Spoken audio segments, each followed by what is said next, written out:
सुप्रभात बच्चों, मैं आपकी हिंदी की टीचर हूँ। आज हम क्लास 8 के पाठ 19 आश्रम की स्थापना पढ़ेंगे।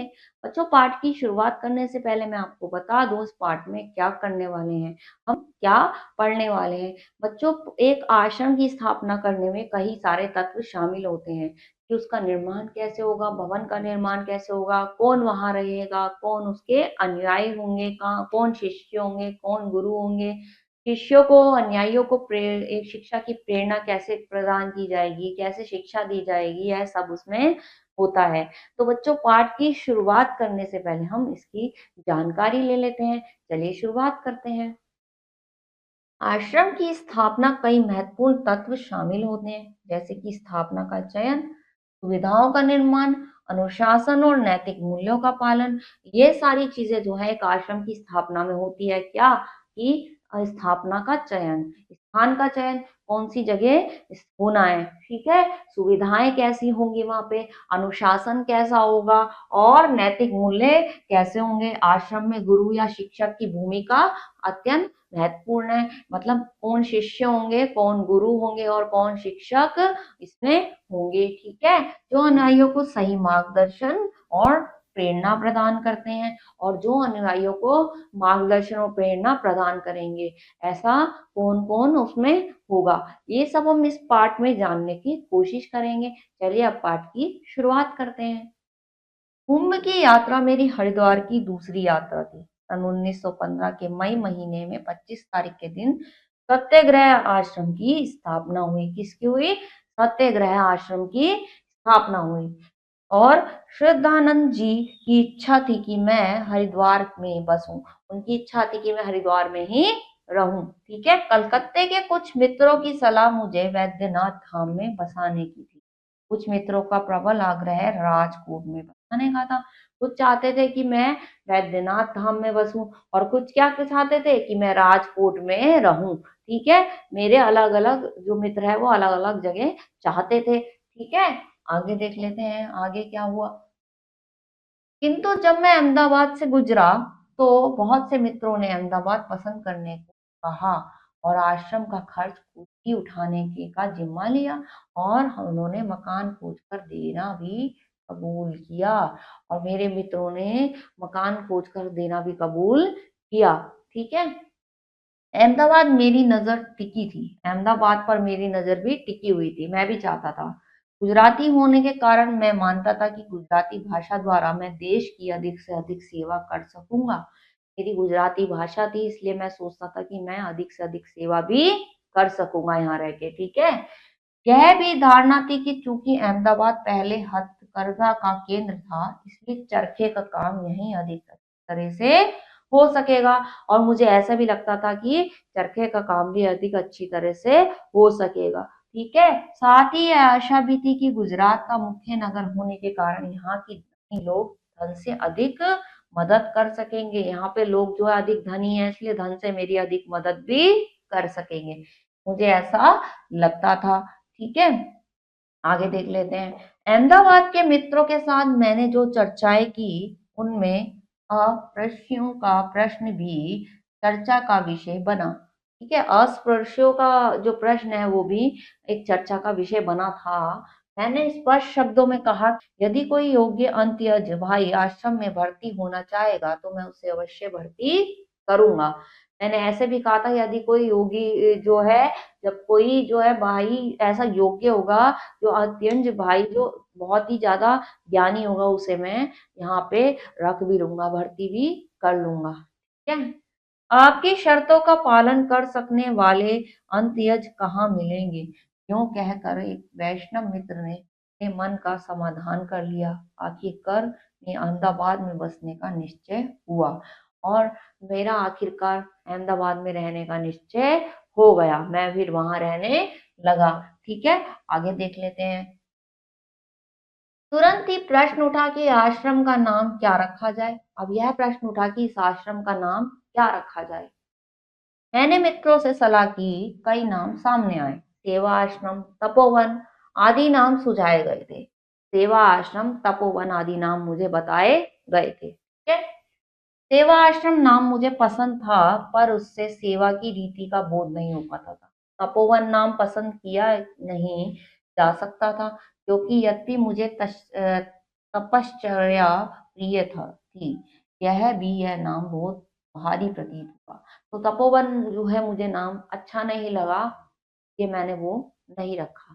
ठीक है, दोनों ही नाम नहीं रख पाए। हमें तो सत्य की पूजा करनी थी, सत्य का शोध करना था, उसी का आग्रह जो है रखना था। और दक्षिण अफ्रीका में मैंने जिस पद्धति का उपयोग किया था उसका परिचय भारतवर्ष को कराना था, यह देखना था कि उसकी शक्ति कहाँ तक फैल सकती है। अतः मैंने साथियों ने सत्याग्रह आश्रम नाम पसंद किया। इसी नाम से सेवा और सेवा की पद्धति का भाव सहज भी प्रकट होता था, इसीलिए हमने सत्याग्रह आश्रम नाम रखा। ठीक है, इससे सेवा भाव भी प्रकट होता था। ठीक है, आगे देख लेते हैं। आश्रम चलाने के लिए नियमावली की आवश्यकता थी। अब नियमों की आवश्यकता थी, क्या नियम बनाए जाएं उस आश्रम के। ठीक है, अतः मैंने नियमावली का मसविदा तैयार करके जो है उस पर मित्रों की राय मांगी। मैंने अपनी तरफ से तैयार किया और दोस्तों की राय, मित्रों की राय मांगी। ठीक है, बहुत सी समितियों में से गुरुदास बनर्जी की सम्मति मुझे याद रह गई। बहुत सारे सम्मति आई थी, लेकिन जो है गुरुदास जी की जो बनर्जी की जो थी वो मुझे याद रह गई। उन्हें नियमावली तो पसंद आई, पर उन्होंने सुझाया कि व्रतों में नम्रता के व्रत के स्थान देना चाहिए। व्रतों में नम्रता के व्रत को स्थान देना चाहिए। उनके पत्र का संकेत यह था कि हमारे युवा वर्ग में नम्रता की कमी है, हमारे युवा लोगों में नम्रता की कमी है। ठीक है, आश्रम में इस समय लगभग 13 तमिल भाई थे। कितने थे? 13 तमिल लोग थे। दक्षिण अफ्रीका से मेरे साथ 5 तमिल बालक आए थे और दूसरे यहीं के थे, बाकी सारे यहीं के थे। ठीक है, लगभग 50 स्त्री पुरुषों से आश्रम का आरंभ हुआ था। सब एक रसोई में भोजन करते थे और इसी तरह रहने की कोशिश करते थे कि मानो एक कुटुंब के हों, मानो एक परिवार के हों।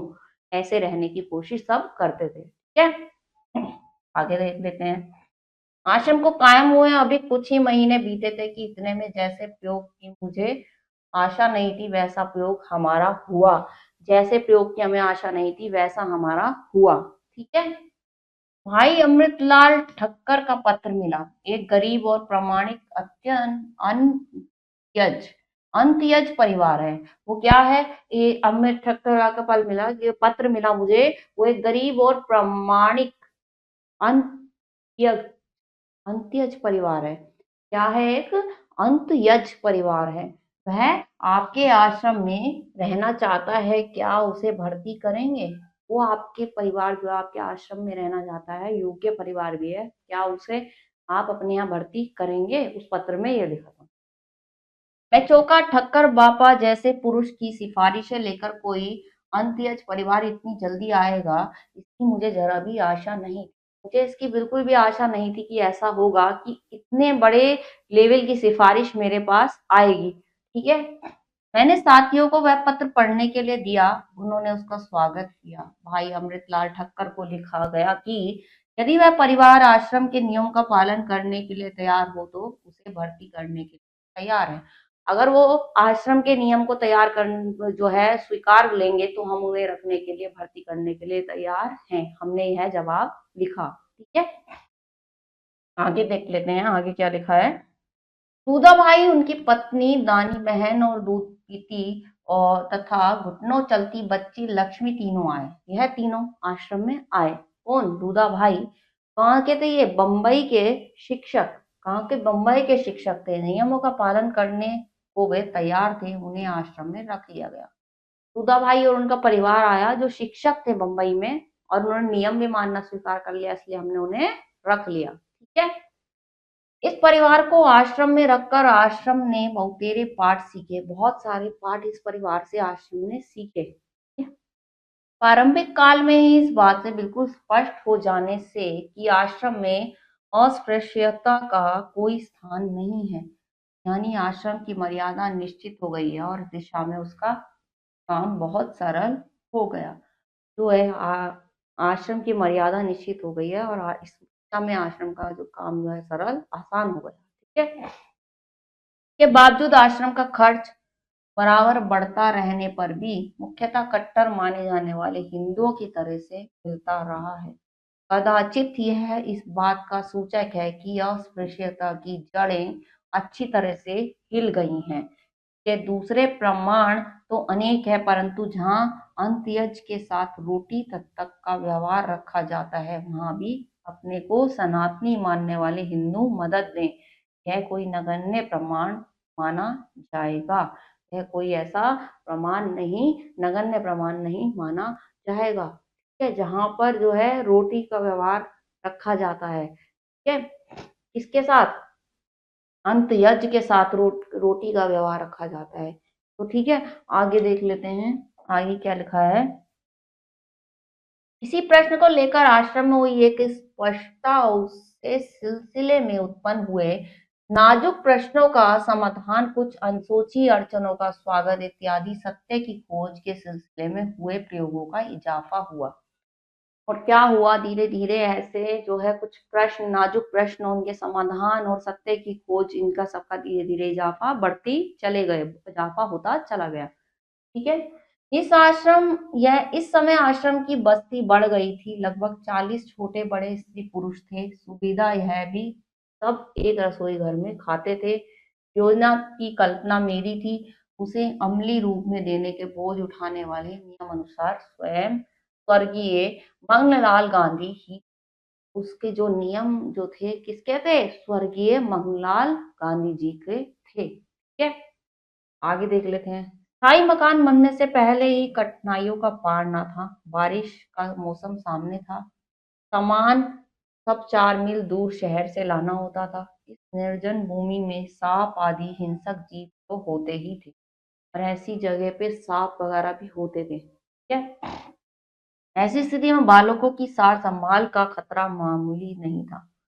रिवाज यह था कि सर्पादि को मारा ना जाए, लेकिन उनके भय से मुक्त हो हमसे कोई ना था, आज भी नहीं है। और उनको मारने का जो है, ना मारने का रिवाज भी आश्रम में था। सांप वगैरह को मारा नहीं जाएगा। ठीक है, आगे देख लेते हैं।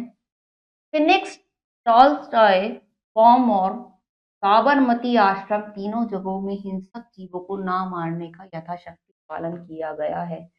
इन तीनों आश्रम में भी जो है सांप आदि ऐसे जीवों को ना मारने का, मारेंगे नहीं, यह नियम माना गया है। इसी के आधार पर सत्याग्रह आश्रम में भी ऐसा ही नियम बनाया गया था। ठीक है, तीनों जगह के निर्जन जमीनों बसानी पड़ी थी। तीनों जगह के निर्जन में जमीन जो है बसानी पड़ी थी।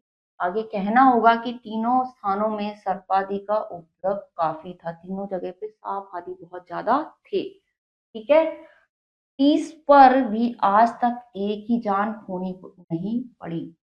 30 पर भी आज तक एक भी जान नहीं गंवानी पड़ी थी। ठीक है, इसमें मेरे समान श्रद्धालु को तो ईश्वर के हाथ का, उसकी कृपा का दर्शन होता है।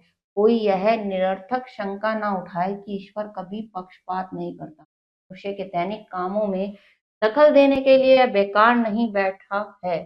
मैं इस चीज को या इस अनुभव को दूसरी भाषा में रखना नहीं जानता। ईश्वर की कृति को लौकिक भाषा में प्रकट करते हुए मैं जानता हूं कि उसका कार्य अवर्णनीय है। साधारण सर्पादि को ना मारने पर भी आश्रम समाज के 25 वर्ष तक बचे रहने का संयोग मानने के बदले ईश्वर की कृपा मानना यदि वहम हो, तो वह वहम भी बनाए रखने जैसा है। तो बता रहे किस तरह से जो है आश्रम की स्थापना करी, कैसे नियम थे, और उन्होंने सांप आदि को ना मारने का नियम बनाया, तो उनका भी कोई नुकसान नहीं हुआ। उनसे छेड़छाड़ नहीं करी तो उनका भी कोई नुकसान नहीं हुआ। तो पूरा आश्रम कैसे बना, किस तरह के नियम रखे गए, सब चीज जो है इस पाठ में आपको बताई गई है। तो आप इस पाठ को बच्चों दोबारा से पढ़िएगा, ठीक है, दोबारा से समझिएगा। अगले पाठ में कुछ और पढ़ेंगे। तब तक के लिए अपना ख्याल रखिए। ओके।